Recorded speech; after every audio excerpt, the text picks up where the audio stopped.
Welcome to triple you home products. நான் உங்கள் கலை. இன்றைக்கி நாம் பாலக் புலாவ் எப்படி செய்கிறன்றதை பார்க்கலாம். பாலக்கீரையை நல்லா கழுவி எடுத்து வச்சுக்கிட்டு ஒரு மிக்சியில் போட்டு நல்லா நைஸாக அரைச்சிக்கணும். பிடிக்கிறவங்க புதினாவும் போட்டு அரைக்கலாம் லேசாக. இல்லை வேண்டாம் அப்படின்றவங்க அதை அவாய்ட் பண்ணிவிட்டு கீரையை நல்லா அரைச்சிக்கணும்.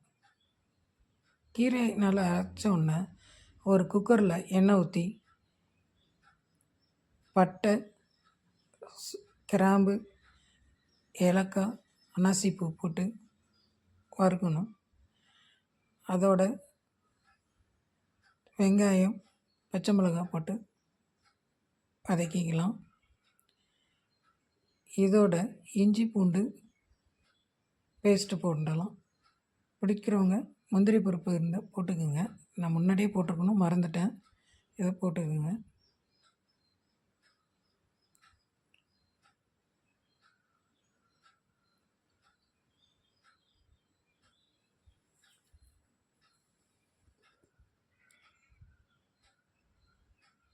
இதோட கொஞ்சம் தயிர் ஊற்றிக்கலாம்.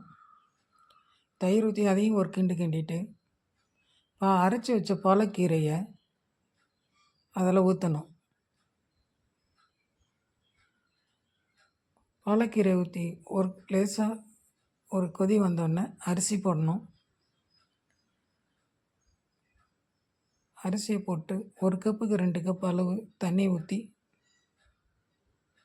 அதை நல்லா கிண்டி விடணும்.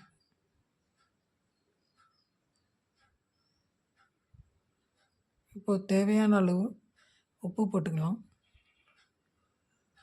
உப்பு போட்டு எல்லாத்தையும் நல்லா கலந்துட்டு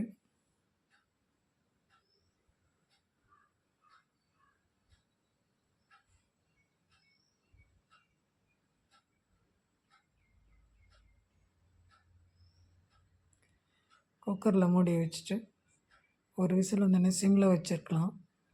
சிம்மில் வச்சு எடுத்தோடனே புலாவு ரெடி. இதோட நெய் சேர்த்து கிண்டிட்டு சாப்பிட்டா பிரமாதமாக இருக்கும். உடம்புக்கும் ரொம்ப நல்லது, பிள்ளைங்களுக்கும் ரொம்ப பிடிக்கும். பிடிச்சா லைக் பண்ணுங்கள், ஷேர் பண்ணுங்கள், சப்ஸ்கிரைப் பண்ணுங்கள். தேங்க்யூ ஃபார் வாட்சிங்.